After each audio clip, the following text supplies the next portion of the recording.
and we want them to be a part of it, and we think this will make a huge impact. As His Excellency mentioned, we had a great start.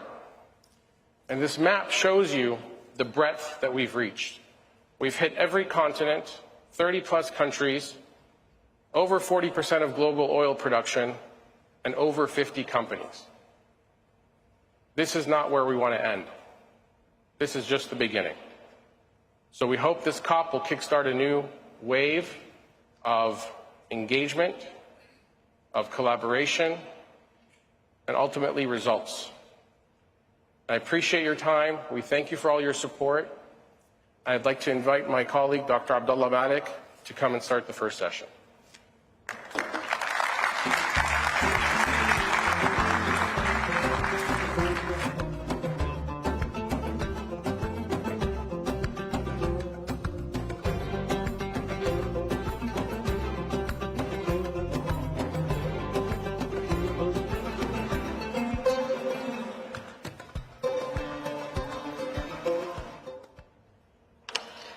Thank you, Summer.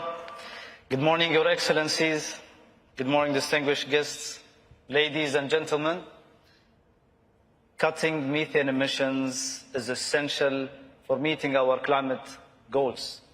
And that's why we had made it a core priority for the COP28 presidency to seek commitment from the oil and gas industry in eliminating methane emissions by 2030.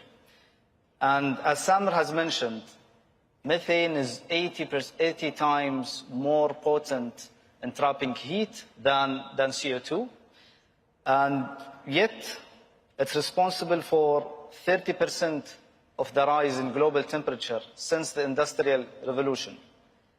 And despite the urgency of eliminating methane emissions, we still see methane emissions picking up. And according to the IEA, rapid cuts in methane emissions from the fossil fuels industry will allow us to avoid up to 0.1 degrees C by mid of century. And this is, to give you a sense of how impactful this is greater than taking away all cars and trucks off the road. So the good news is that tackling methane emissions can quickly make a big difference. That's why it's, again, fast mitigation of methane has been a core priority. And being a COP of action, the presidency has focused on enabling the execution from the industry in terms of abating the methane. So we created working groups, and throughout the year we had deep consultations and dialogues, including civil society, industry, NGOs, and so on around the world. And I can see many of them here has joined us today, so I would like to take this opportunity to thank them with a big round of applause.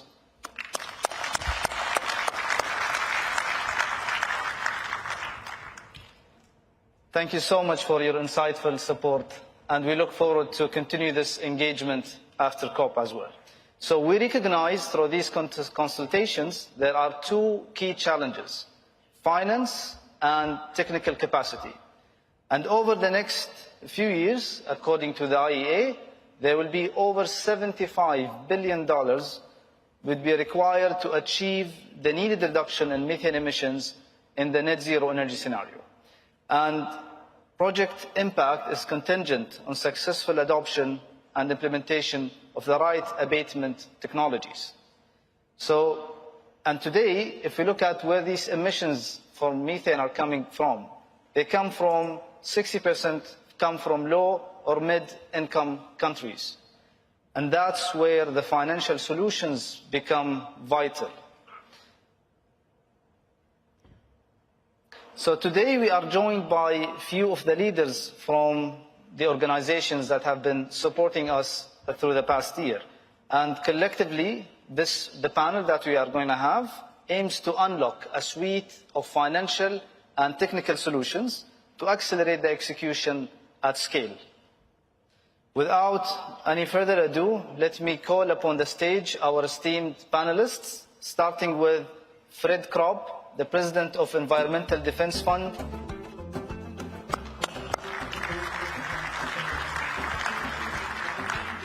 Mr. Musabbah Al-Ka'bi, Executive Director of Low Carbon Solutions and International Growth at ADNOC. Peter Abram, Chief Strategy and Growth Officer of the International Holding Company. Vicky Holub, President and CEO of Occidental.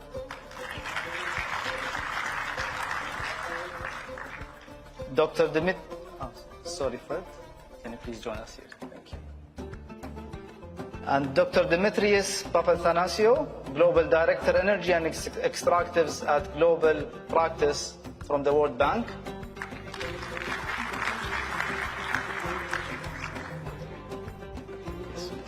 Doctor, can you please join us here? Thank you.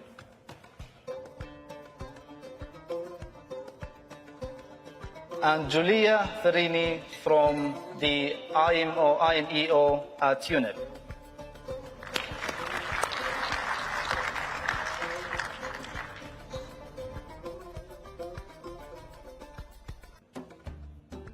Thank you all for joining us today. I'm going to start with you, Julia. So you have been supporting us in the working groups, and we are all excited now about the oil and gas companies, the 52 plus companies who signed up to eliminating their methane emissions by 2030. So would you like to share with us how UNEP can support this initiative? Thank you for the question, Abdullah, and a pleasure for being here. We very much welcome the ambition that this COP has delivered on methane so far, especially through initiatives like the Oil and Gas Decarbonization Charter. As someone told me the other day, we cannot afford to lose on methane. We need to run the methane sprint to win the CO2 marathon, and it is absolutely critical that companies join initiatives like the OGDC. Now, it is also critical that initiatives like this one are backed by credibility and transparency, and this is exactly what UNEP's International Methane Emissions Observatory was set to do, as it provides open, reliable, and actionable data in the hands of those that can fix emissions. Because at the end of the day, those that will fix the emissions are the asset managers in the companies that need to have the information. There is no way we will bring these emissions down if we don't know where they actually are occurring from. One of the key elements of this is UNEP's Oil and Gas Methane Partnership 2.0 that provides a framework for companies to measure their emissions, and it gives them the opportunity to have better understanding. It puts the data that the world needs to turn this data into real climate action. And we will need to do this if we want to avoid the worst effects of climate change. Now, the OGMP is establishing itself as the global framework for measuring, reporting and verifying the emissions, and we very much look forward to working with the OGDC, and I'm very pleased to learn that 52 companies have already joined the OGDC. We also work with national oil companies that have a critical role to play in facilitating the reduction of emissions as they host to half of the world's oil and gas reserve. Now, we very much look forward and stand ready to put data in the right hands through the OGMP, but also through our satellite program that is called MARS, the Methane Alert and Reduction System. The world is very much experiencing what we call a methane data revolution, and so we're sure that with increased reporting and transparency from the companies and satellites that have increasingly powerful capabilities, the world will have the data it needs to step up its action on methane. And UNEP stands ready to work with companies that are willing to live up to their commitments. Thank you. Thank you, Julia. And we really appreciate your support, as well as the suite of initiatives and instruments and tools that UNEP has been providing, not only for companies, but for the governments as well, in building capacity to set the right policy frameworks. I'm going to turn to Dr. Demetrius. We witnessed on the stage on the 2nd of December during the World Climate Action Summit, Dr. Sultan Al-Jaber, the COP28 president, along with Secretary John Kerry, as well as Mr. Ajay Banga, celebrating the trust fund for the methane. And would you like to share with us some insights about this initiative and what it's trying to achieve? Thank you very much, and good morning, everyone. At the World Bank, we put climate change at the heart of development, because we do believe that development and climate change action go together. When it comes to how we've been working for a long time now in developing countries and with oil and gas producing countries, national oil companies, it is more than 2 decades that we have the Global Gas Flaring Reduction Partnership operating. So we have 2 decades of experience of working around the world and improving the way oil and gas companies are operating so that they reduce routine gas flaring. And indeed, we have seen evidence that this is a partnership that yields results. In the last few years, oil production has been going up globally, but routine flaring has been substantially being reduced. So this is clearly something that can be done. And on the side of the World Bank, we were really happy and proud that we were able to act as a bridge between bringing technological capacities from advanced oil and gas companies from around the world, partnering with government in host countries that are producing oil and gas, and helping them with technology and operations so that they can do better. What we all know for sure is that everything that is saved from going up in the atmosphere is real valuable, not only because it will delay the effects of climate change, but because actually it has monetary value. I think when it comes to methane, we have a new challenge. We knew that the gas flaring monitoring has been much easier. We could do it quite reliably from space, and technology has helped us a lot to identify where the problems were, then engage with companies, improve the regulatory framework, strengthen their institutional capacity, and then get things done. Methane was always much more difficult, much harder to detect. But the good news, of course, is that, as was just mentioned, technology is improving. It is not perfect yet. There's work to be done, but it's starting. I think we can use satellite data to identify the sources in a much better way. And then, of course, we can go on the ground and do much more. What we want to help with is really developing countries want to do this. They want to do the right thing. They need the technological support, the transfer of best practices. And it is really great that, and I would like to thank the United Arab Emirates government for the leadership in this. They have put $100 million to start and really give enough resources to get the fund started. And then we have 6 major oil and gas companies that have come up with 25 million each of them. And we thank them very much. And we're working also so that additional major oil and gas companies can join us in this and make sure that we can bridge technical capabilities, best practices from the developed world, from the advanced oil and gas companies, and help developing countries who want to do the right thing, and they're either missing the technology or they need to find out quickly how they can improve operations. The last point I would like to make is that we will work with countries that subscribe and make the commitment to get to zero methane by 2030. That is a key role. We want to work with serious players who are committed, and then we will provide as much resources and capacity that we can on our side, and we will facilitate the financing for investments as we go forward. And again, thank you very much for everything. Thank you, Dr. Demetrius. And it's exciting. It was very exciting when we saw the successful implementation of this fund in one of the developing nations that helped kickstart and accelerate the methane abatement in that nation. So I'm going to turn to Vicky Holub as a contributor to this fund and giving your advocacy on methane and CO2 emissions. What would you like to share with us today about what does it mean for Occidental to be part of this? Well, thank you. And I'd like to say that His Excellency Minister Suhail said it right. It's really about the emissions. It's not about the fuel source. It's about the emissions, and it's about collaboration within our industry and hopefully better collaboration outside our industry. We're producing over 100 million barrels a day in the world today. It's not going to happen overnight that we can eliminate our methane emissions.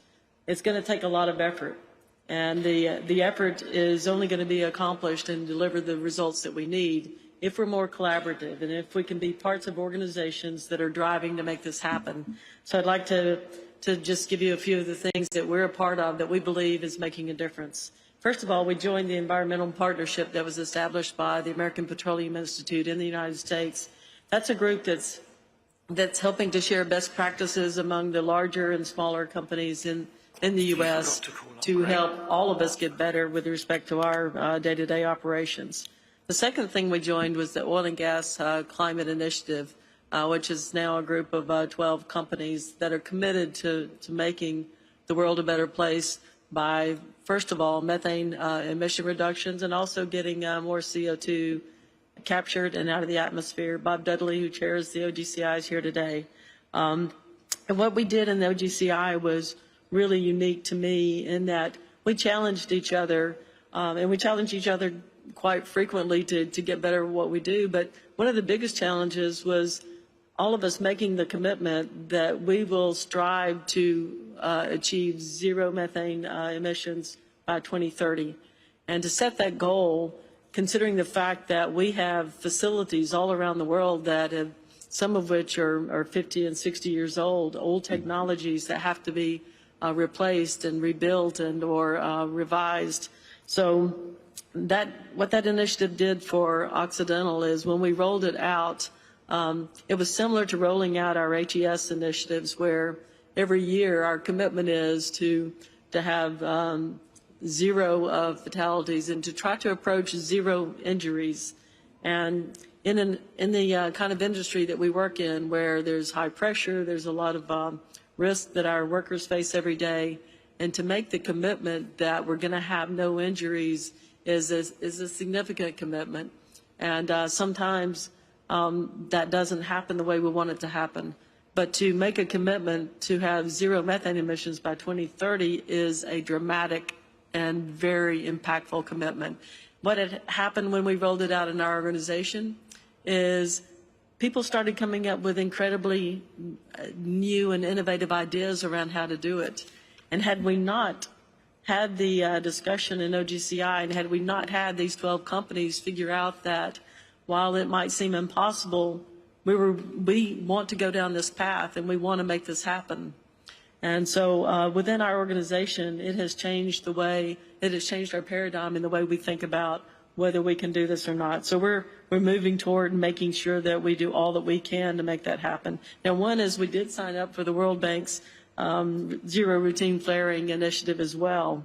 We were the first U.S. oil and gas organization to endorse that. We've also, the UN, the Methane Guiding Principles and Oil and Gas Methane Partnership, the OGMP 2.0. We were the first U.S. company to sign up for that as well.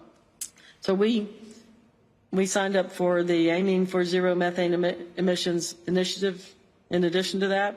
And then we just signed up for the ONG, Oil and Gas Decarbonization Charter, and the World Bank's Global Flaring and Methane Reduction Fund.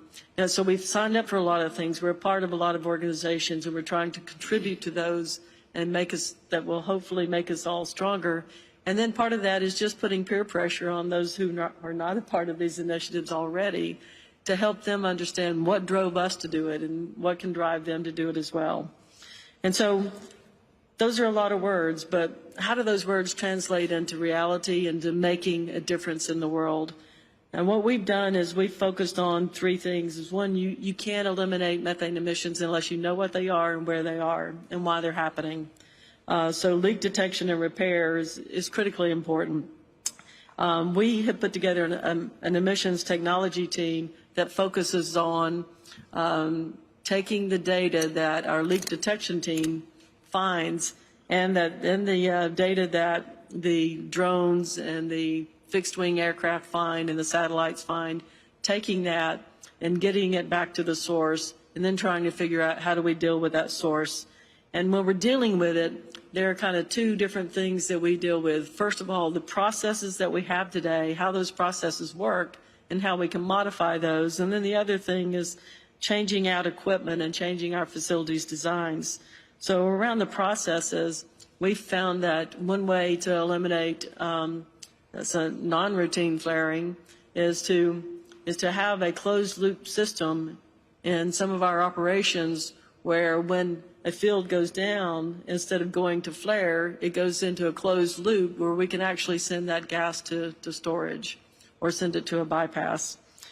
Second is to eliminate high bleed pneumatics, and we've put forth a massive effort in our more than 28,000 wells in the United States to take the facilities that are associated with those and eliminate pneumatic valves and automation that's allowing methane to bleed out.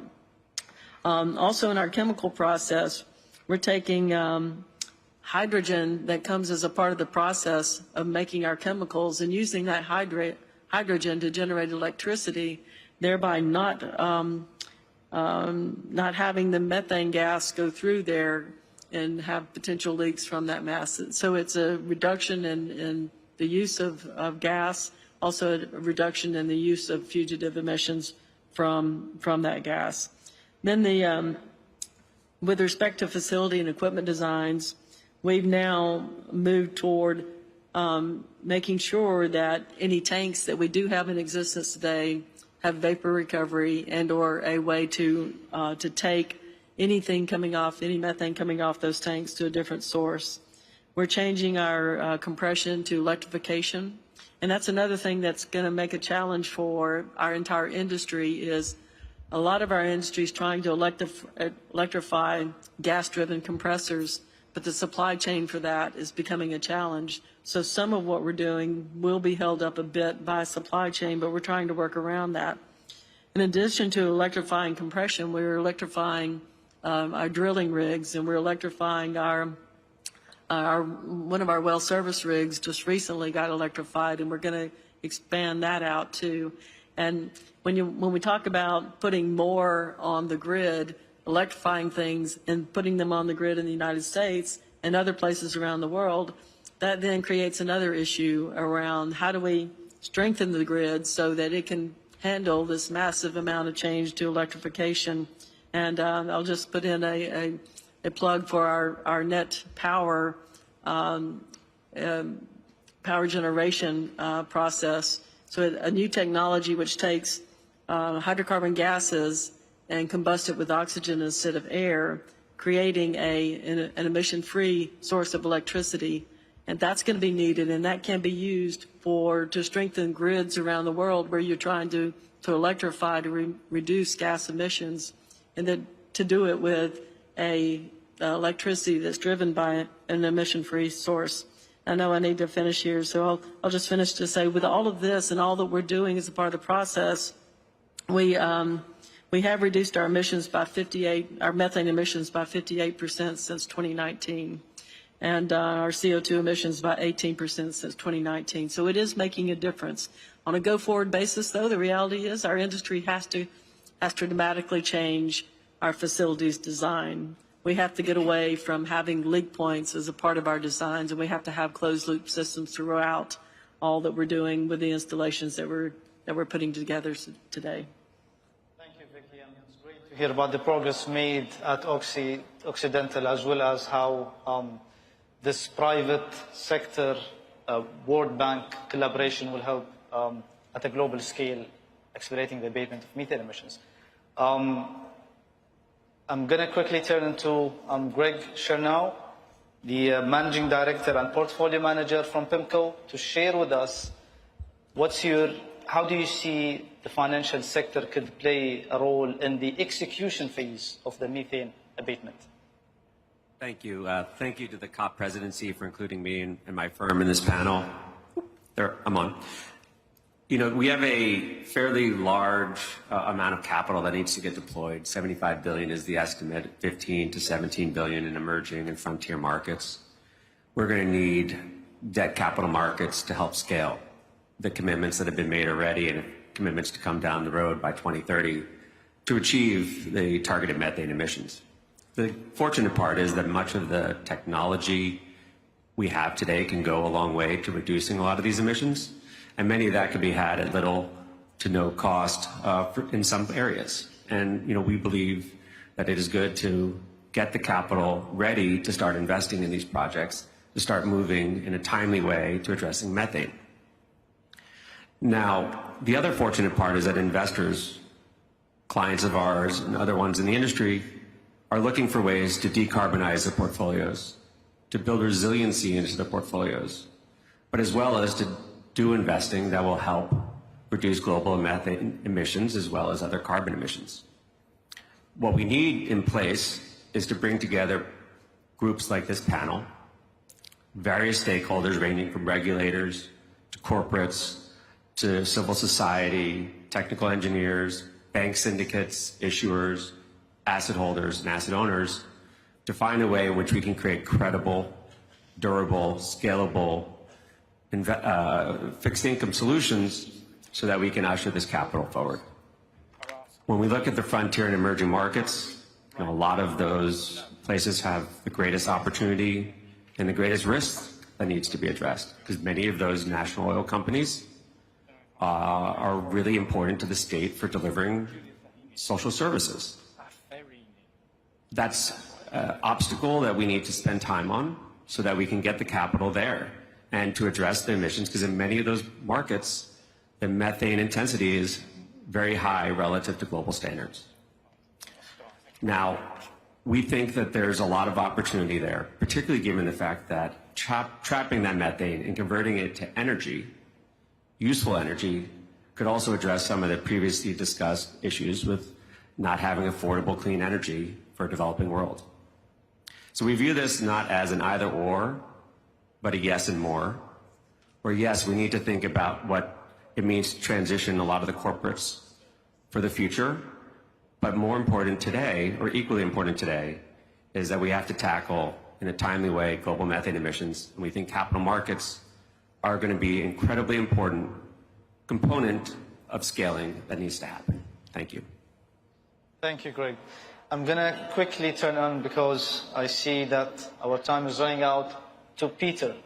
Peter, would you like to share with us what is IHC working on to support the execution of abatement projects and methane? Thank you, Abdullah. And I'm really grateful to be having this and sharing this experience with everybody. It's amazing and wonderful what COP28 has done for Abu Dhabi, and to have witnessed it over many years, having lived here. The change in climate action and what has happened over the last few years as we've built to COP28 has been tremendous. It's important that I also provide some background on IHC's recent major climate announcement that will serve as a solution to accelerate methane abatement as one of its objectives.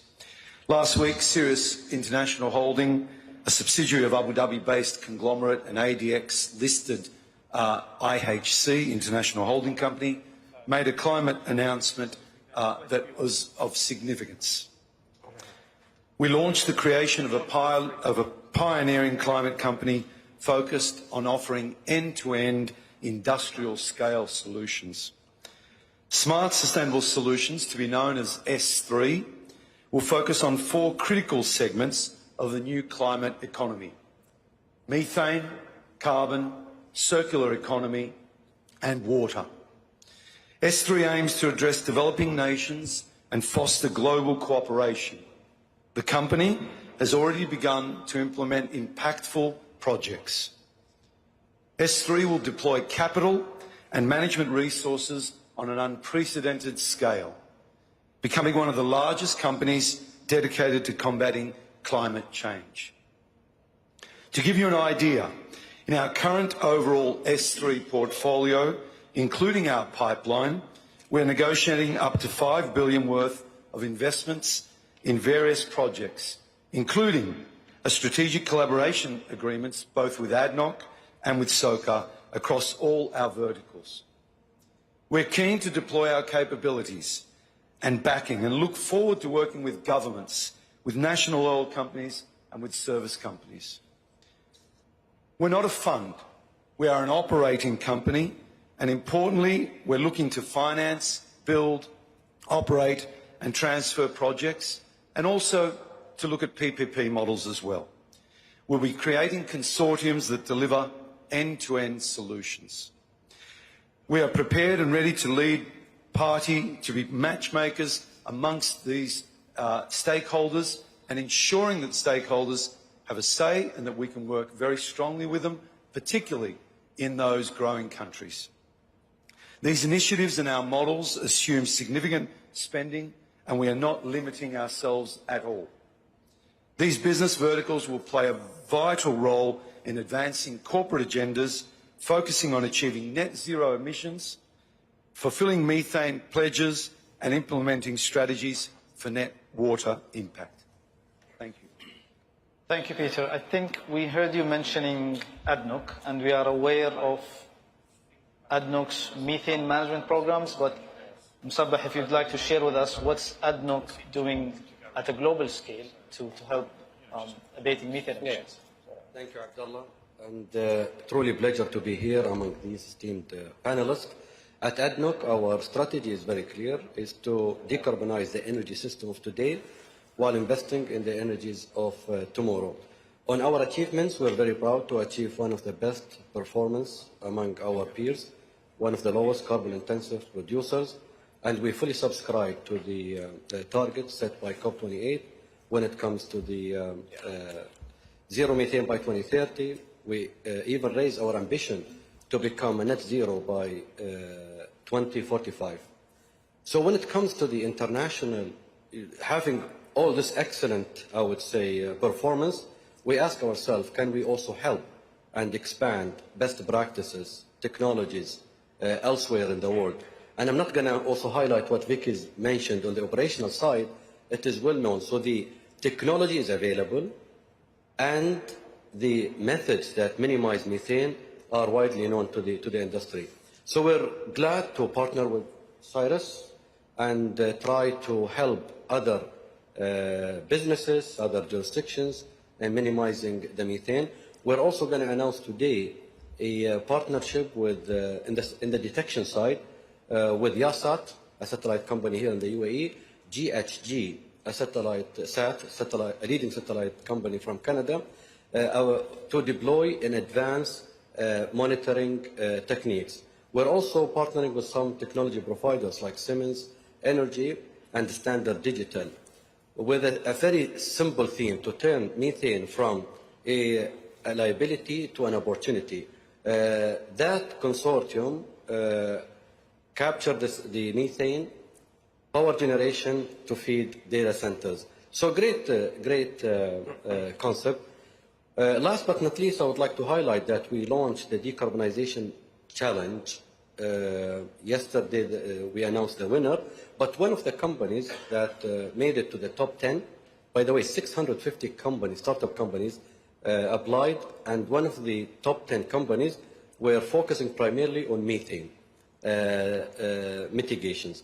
So a lot of commitment to the technology side, and we're more than happy to work with like-minded partners, governments, to address the methane issue and accelerate these targets by 2030. Thank you, Msabbah. I'm quickly going to turn to you, Fred. EDF has been always focusing on advocating the importance of abating methane emissions at a global scale. So listening to the suite of new technological and financial solutions that will be available, how do you feel about it? Well, I think, the good news is, as Greg said, that we have the technologies. They're already in commercial use. This is not one of those climate problems where we need to invent something new. We need to deploy it and get more companies using it. And the good news is that OGDC has brought a lot of new companies to the table. The majority don't have a lot of experience, though, and so they're going to need help in how do you go out and fix the emissions, how do you monitor, how do you find what needs to be fixed, and then how do you report. But that's good news. That's an opportunity to have these practices spread, and I think that's why OGDC has the potential to be so meaningful. But it does mean we're going to need the financial help.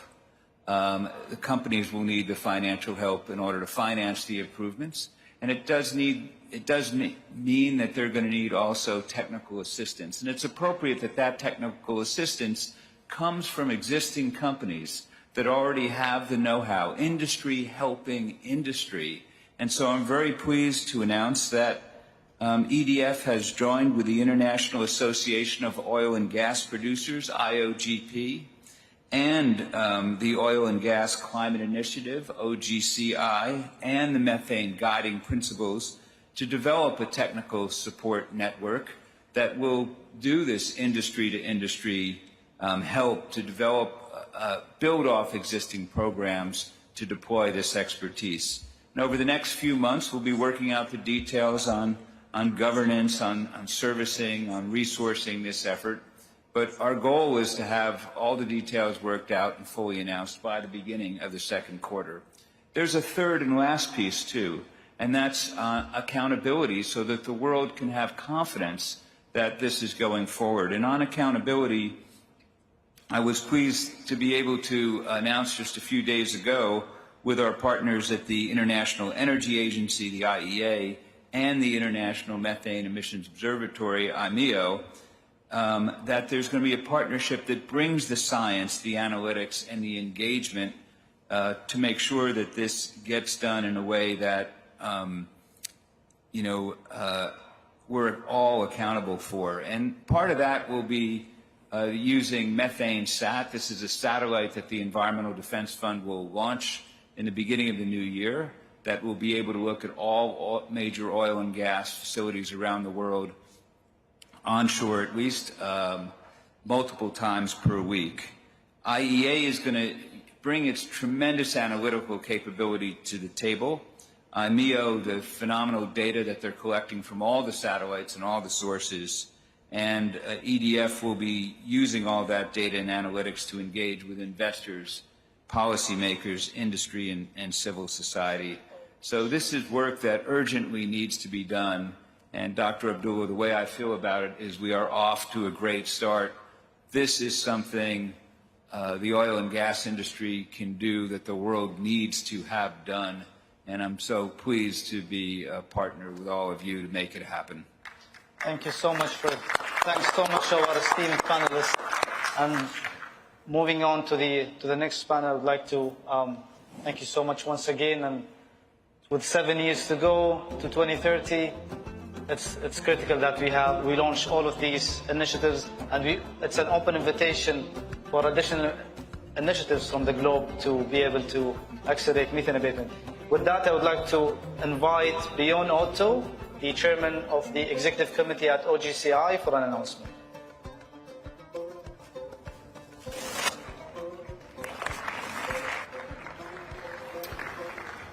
Good morning, everybody. Thanks for the opportunity. The Oil and Gas Decarbonization Charter has scale, it has reach, and it is action-oriented. It is a unique opportunity to be impactful on climate action and also to accelerate the energy transition. That is why we in the Oil and Gas Climate Initiative, under the leadership of Bob Dudley and supported by the OGCI member companies, have been so eager to see this happen. Today is a milestone and a beginning. In support of the bold signatories, the leadership and stamina of the COP presidency, and also the collaborative spirit of the Charter, OGCI has accepted the invitation to start leading, take the initial lead in the follow-up of this Charter, an important initiative, to get the wheels going. The Charter is set. The implementation you as companies will be responsible for, but you will not be alone. We will strive to establish a lean, an inclusive and collaborative way of work. We will strive to be a platform and a connector, sharing experiences and examples across the industry to make the decarbonization journey easier, to speed up actions. And we also need to get ready to share and track progress and be ready to share that at upcoming COPs. We will do this working with the signatories, working with the industry at large, and society as well. All of us have a job to do. Let's get on with it. Thank you.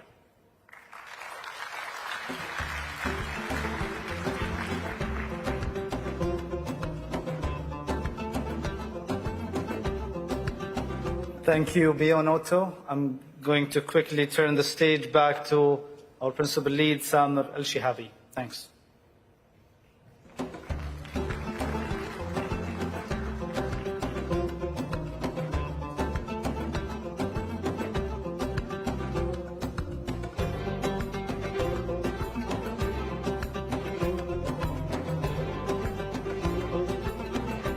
Thank you, everybody.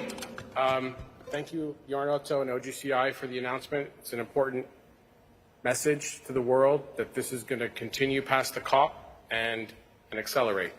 So let's get going to try to do our next session. And I would welcome to the stage first Mr. Ricardo Barragan, CEO of Ecopetrol Colombia, Professor Miles Allen from Oxford University, Ms. Orishimaya Ayasan from NNPC Nigeria, Mr. Patrick Puyane from Total Energies, and Mr. Arun Kumar Singh from ONGC India.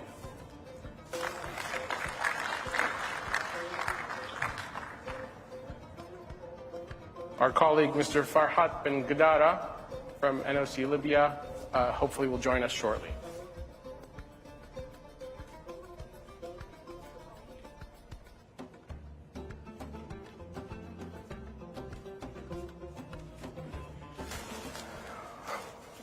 Thank you, everybody, again for being here. We appreciate your boldness to be a part of this initiative. I would like to start with Mr. Singh from India. As we all know, India's energy demand is exploding. ONGC is a big part of supporting that. How is ONGC going about taking on this role, but also working through the charter and the decarbonization efforts that we're pushing for? Thank you. Good morning, everyone. In fact, you may be aware that ONGC is National Oil Company of India, and India's energy hunger is very, very high for next 20 years. It's already most populous country of the world, 4 trillion economy, 7 trillion by 2030, 7.5, and population will continue to grow. And per capita energy consumption is 1/3 of global average. So naturally, our hunger for energy will continue. But at the same time, we are equally responsible. And therefore, we were first when the charter came. We were one of the first to commit that we will do this. So primarily, coming back to, you may be aware of numbers, but still, we are committed as a country to do 500 gigawatt of renewable by 2030, 50% at least of total energy coming from renewable. Energy density means per capita of GDP going down by 45% by 2030. These are all the national commitment, not ONGC's. Now in this subset is ONGC, so I'm going to talk about ONGC because ONGC's performance has to be in relation with what government aspiration or nation's aspiration is. First and foremost, we have been working very consistently on reducing the, first of all, methane emission, and that is, you can say, in our case, because the geography and the population being so favorable that we hardly have any scope to either, we have very small number to capture in ONGC system to reduce methane release. Of course, it is there, but now the cost was prohibitive in the last mile. And that part, if the collaboration kicks in, technology kicks in, we'll be too happy to adopt. And we are working on it, so we offer all of you, those who are in this space, to collaborate with us We want to genuinely, we mean that we want to help the planet by making zero methane at least from our operation. Flaring, we have reduced almost 80%. Earlier, we used to flare around 14, 15 MMSCM. Now, we are hardly flaring less than now it is around 2%. So almost 12% of total flare, means whatever releasing we were doing. Now it is back to 2%. But still 2% needs to go down. Because fortunately in our country, there is a demand everywhere. We are so populous that there is hardly any place where humans are not there. So we can always mobilize this gas to people. So in a very small cost, we don't have population density issue. So consumption is in any case there.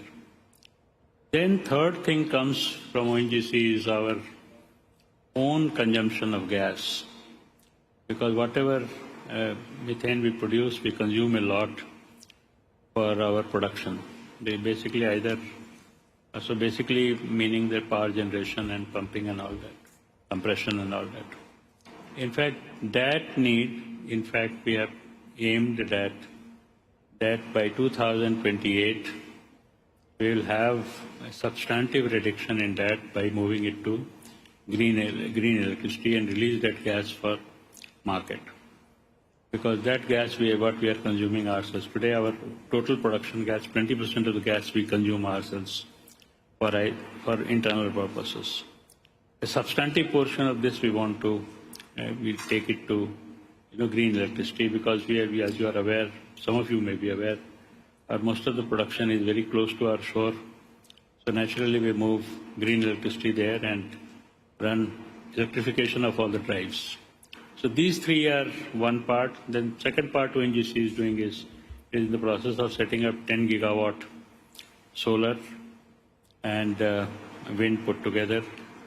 So that is our contribution to nation's objective is of course 500 gigawatt. In that we want to have very small share of 10 gigawatt so that we add. Then we have a pump storage project. You may be aware we have lots of rivers and we can construct a dam and use it as a storage, energy storage in night. So those projects we are doing. Then 1 million ton ammonia plant we are in the process of putting on the west coast. So these are the host of measures and plus 25 at least CBG plant, what we call compressed biogas plant, because we have a lot of agri-waste. From agri-waste, whatever we can produce as CBG, so that will go also in the economy. And whatever we can do for circular economy. This in nutshell is ONGC. Technology-wise, we ask all the world for the help because we truly want to do something good for the planet. Finance-wise, as you are aware, oil companies are not that, because they have 3-4 years have been good. So naturally, if there is any finance need, that will come after some time, not now. Thank you. Thank you, sir. Mr. Pouyanné, thank you for Total's leading support in the charter and bringing on the partners. How do you see this as a new start for the industry? First of all, I would like to say thank you and thank you to the presidency for this very pragmatic COP. I think you are touching the fundamental poles, tripling renewables, doubling efficiency, abating methane emissions and engaging the oil and gas industry. As you said, it's very important, this charter, because I think, and what has happened during all this year, to put together more than 50 companies, international companies and national companies, all our partners, because it's a real step forward, I think, together to work on Scope 1 and 2. As you said, our industry represents, in fact, the own emissions, 10% of the world emissions. We know that we'll need to, the transition, oil and gas will remain for quite a long time, and so we need absolutely to produce oil and gas in a different way by slashing down emissions. And we can do it. We have the technology. It's a question, again, of focusing on it. And I think putting all this group together is, for me, a real step forward. Some people outside will say it's not enough. I think it's really worth, because it will help us everywhere to develop, deploy our technologies, to propose projects. Scope 1 and 2 is at the core of our action. You know what it is about? I think Vicky explained it very well. It's about saving energy, consuming less, And we can do a lot by just saving energy, in particular in our refineries, in our petrochemical plants. We know it's a cost, and our people have plenty of ideas, which are not very high cost, plenty of low-hanging fruits.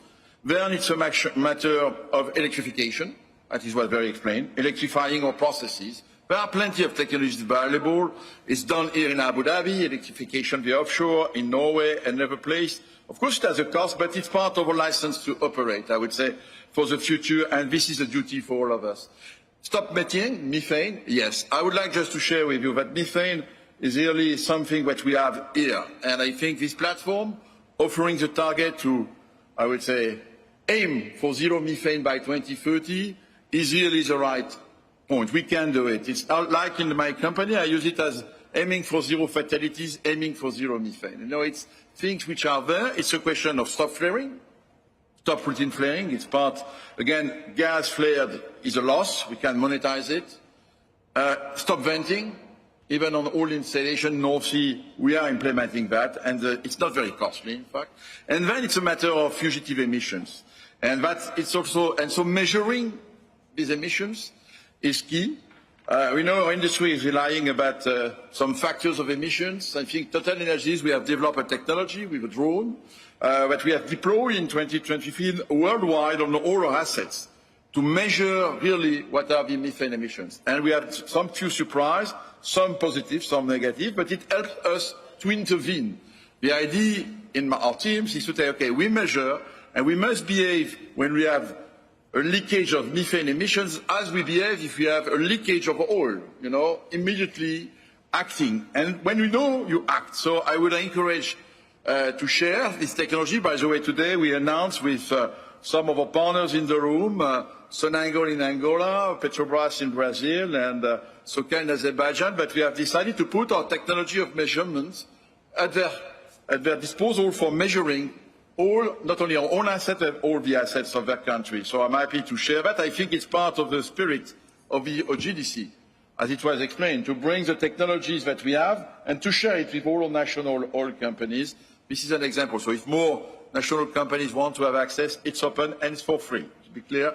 It's just that I think we need to engage and deploy the measurement. It's important.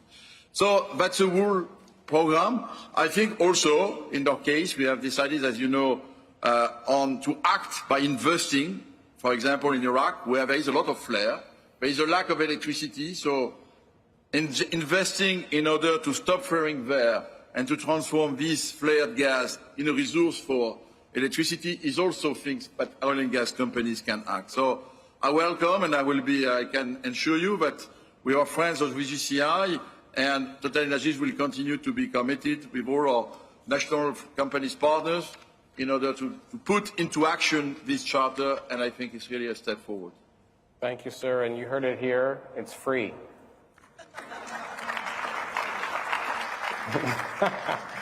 Ms. Ayasan, NNPC has really kickstarted their decarbonization plan, and I know that a lot of work has been done on the methane side. Do you see this charter as an impediment or an opportunity? Yeah, thank you very much, Samuel. I think it's a major opportunity, not just for NNPC Limited, but I think for the entire sub-region. The Global South, as we all know, contributes 3% to emissions, but that does not exclude us from the consequences of emissions. I think the decarbonization drive and the charter is not just an ethical imperative, but also a strategic imperative for even the national oil company like Nigeria. For us, we've declared this year, this decade, as a decade of gas, and the sole reason not just to produce more gas for export, but gas to energize even the local economy. And not just the local economy, but the entire sub-region as well. So we believe that the Charter, working towards zero flare, working towards methane emission reduction by 2030, working towards Scope 1 and 2 CO2 by 2050, we're totally aligned to that, and we see that as being very, very achievable. Indeed, we are all working collaboratively, and that makes a big difference. And I'd like to take Patrick on his offer, because I think as partners, we must work together. Like Dr. Abdul, in his introductory speech said, the two major challenges, finance and technology. If we don't solve those problems, then it will be difficult for us to move forward. So for the Global South, I think we need to work closer with our partners who have the technology, and we need to key into some of the financial offers that we have already on the table on how we can deploy this, to totally eliminating, the methane that we produce from our operations. And to talk to to other alternative sources of energy, we are totally committed to even expanding our reach for other sources of renewables, for example. I know the hydrogen question it's for us, it's quite a complex one for now. So the focus first is on how we will clean the operations, our gas operations, and then go into renewables like solar, and other affordable sources, alternative sources of energy as well. So for NNPC, as the major energy company in Africa, we believe this charter is a very, very important one. It's a golden opportunity for us. And I believe I'm speaking not just for NNPC, but for the sub-region as a whole. And we believe that we will continue to work with the group to ensure that we achieve the objectives for which we have set out. Thank you. And NNPC has been an amazing supporter and bringing as an ambassador for Africa and the APO, specifically the African Petroleum Producers Organization. So thank you for all your support. I'll turn to Professor AlAin for your kind of independent consideration and thoughts about the charter and how you see this as a start and what you think needs to happen going forward. Thank you, and thank you very much for inviting me. You're quite right, Samir. It is a start. It's a very welcome start. Ever since we discovered the cumulative impact of carbon dioxide emissions on global climate back in 2009, it's been clear that all industries need to stop dumping carbon dioxide into the atmosphere if we are to meet our climate goals. And so in that, the commitment by the oil and gas industry to end your own emissions by mid-century is, of course, very welcome. It's very necessary. But, of course, I have to say it's not enough. As Minister Suhail said, we also need to decarbonise the full fossil fuel value chain. And this means that we need to, and there are basically two ways to do this. We can either stop using fossil fuels altogether, or we can ensure that any continued fossil fuel use by mid-century is fully abated, which means 1 ton of carbon dioxide has to be captured and returned to geological storage for every ton still generated by any continued use of fossil fuels. Now, there are probably people, maybe here, maybe outside this room, who think the only solution is complete fossil fuel phase-out. And back in 2009, when we first discovered this cumulative impact of carbon dioxide on global climate, remember then the goal was 2 degrees. And back then, it might have been possible to meet our climate goals by phasing out fossil fuel use altogether. But it's no longer possible for 2 reasons. It's too late now for 2 reasons. First, we didn't start reductions in 2009. The latest emissions are higher than ever. And second, we have a more ambitious goal. So we are aiming now for well below 2 degrees and pursuing efforts to 1.5 degrees. So it's clear that we have to, and this is where the oil and gas industry has a vital role to play, because we have to stop fossil fuels from causing global warming before the world stops using fossil fuels. And if you must take this message away with you, because we need your help to do this. You know the subsurface, you know the geology of this planet better than anyone. And geology is no respecter of ancient empires. We need to store carbon dioxide where it's possible geologically to do so. And therefore, the oil and gas industry has a vital role to play in scaling up what will become one of the greatest industries of this century, carbon dioxide disposal. If you succeed in stopping fossil fuels from causing global warming before the world stops using fossil fuels, then we all succeed. And frankly, if you fail, we all fail. I'm sorry to be blunt, but this is the situation we're in. But if I'm being blunt, I can also say you have great responsibility, but you also have great power. By the simple measure of what people are willing to pay for the products you sell, you are the greatest industry the world has ever known. We need you now to step forward and stop the products you sell from causing global warming. I am confident you can do it. If you can do it by mid-century, our grandchildren will thank you for ensuring their prosperity, just as we have to thank you for ensuring our prosperity today. Thank you.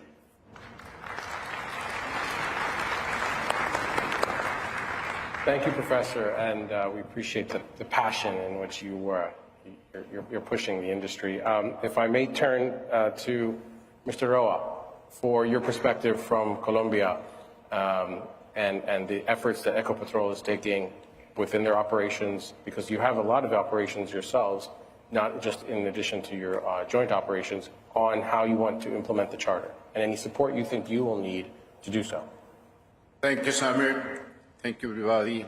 I'm greatly honored to be part of this conference in order to accelerate climate action and to analyze the progress and initiatives within the energy sector consider the world's climate distortion.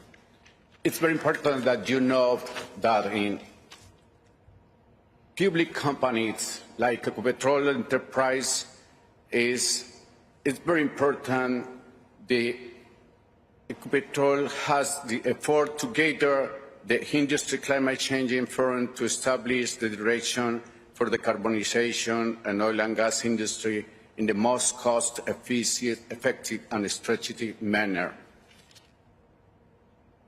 We have clear that Ecopetrol, like national company, has an additional effort to be a support of the economy of the country. In this case, the national enterprise as Ecopetrol face the additional challenge of securing resources for emerging economies like Colombia. In recent years, Ecopetrol has constituted between 12 and 20% of the national budget. Since 2020, we have reduced 1.5 million tons of CO2 in true energy efficiency, methane reductions, and fluorine reductions. We have over-delivered in our reduction goal each year since 2020. We have measured 95% of all of our direct methane emissions through satellite technology and overflights. We have closed 1,700 leaks since declaring our goal in 2020. We are also support of 0.6 million parts. We achieved gold standard OGMP standard this year. We are committed to continuous reduction emissions and showing an example for other national oil companies. However, like you said, teacher, we need your support to accelerate all our goals and our plans. Thank you very much. Thank you. So I would like to thank the panelists for your remarks. This is clearly the start, and we hope that we will continue to build on this momentum. Thank you again. Please a round of applause for our panelists, and welcome you too. Back to your seats. Thank you.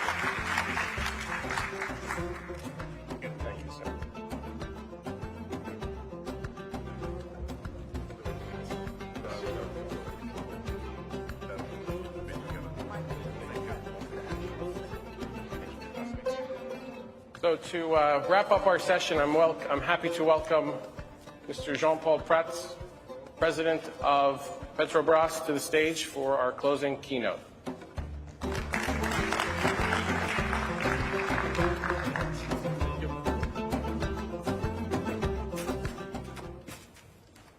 Assalamu alaikum, His Excellency Minister Mohammed Masroui, Minister of Energy of UAE, Dr. Abdullah, Dr. Sultan Al-Jaber, Arun, all my friends, greetings to all.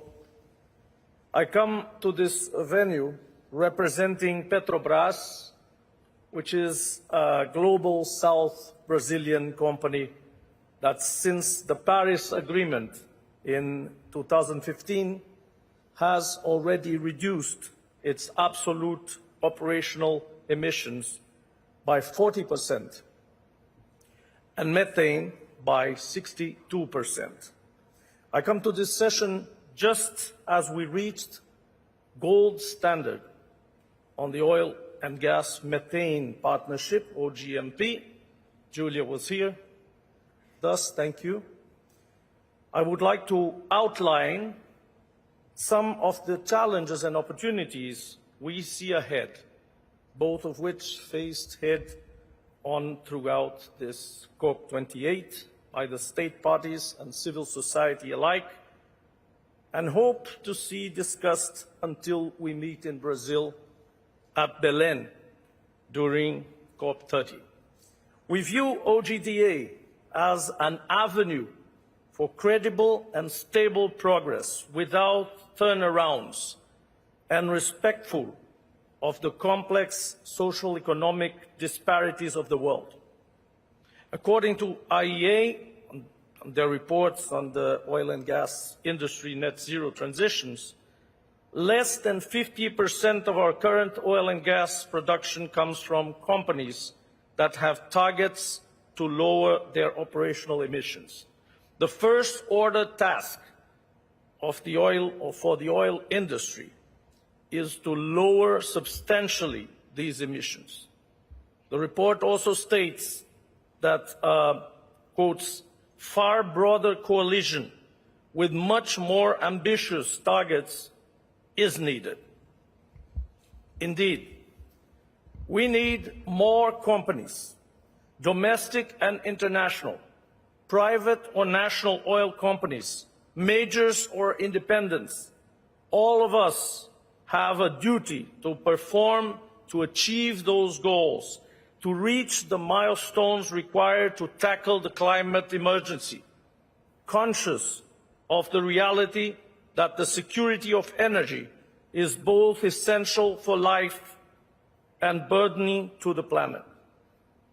As also is the understanding and orientation of President Lula to all of us in the government, the journey of energy transition will be a story of integration of different energy sources and the gradual substitution towards decarbonization. We have an obligation to gather under this banner, to improve step by step, without magic solutions, based on the necessities of real world and real people. In this sense, I congratulate the COP28 leadership in the person of His Excellency Dr. Sultan Al-Jaber, my colleague, CEO of ADNOC, our sister company, for launching the basis of this broader coalition, a challenge with high materiality, 5 gigatons of CO2 equivalent, nearly 10% of the world's emissions, much of it tackling methane immediately, before 2030. A coalition that begins here, but needs to persist and evolve in the next years. There's still a lot to make, not only regarding operational emissions, but the deployment of clean energy solution as well. When we add Scope 3 to our target, we deal with 18 gigatons CO2 equivalent, 1/3 of the global emissions, which come to around 57. We are developing our solution as we go. For our part, our strategic plan for the next years considers a capital spending of $11.5 billion during 24-28 in low-carbon solutions. It means 11% on average and 16% at 2028 of the total investment, in line with the benchmark between 15–25% of the oil and gas largest proportions. We know we were late, we're catching up now. We are still learning, and we are glad to share with other colleagues our commitment and best practices, how to equate our social and environmental responsibilities.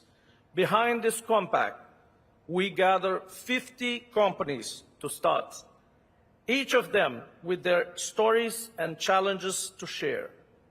Together, we can develop a credible roadmap for a journey for energy transition that is both comprehensive and fair. My friends, allow me to be a little informal here now to say that we are big guys and we can do big things. We can deliver results, and we will have to report them very soon. We have big revenues. We have big investment capacity. We have big global presence, big competence in management, in complex operations, big research, development, technology and innovation, big mitigation, compensation, decarbonization capacity. We can do a lot faster, and we can bring many with us. We mentioned supplier chain. We need to transform and adopt and embrace our suppliers. And we need to embrace people, and we need to be concerned with people, because energy transition will only be valid if it's a fair energy transition. With this support, we will be proud, certainly proud, to report results in COP 2030 in Belém, with much progress and ambition in a much cleaner outlook for a far more sustainable future. Thank you very much.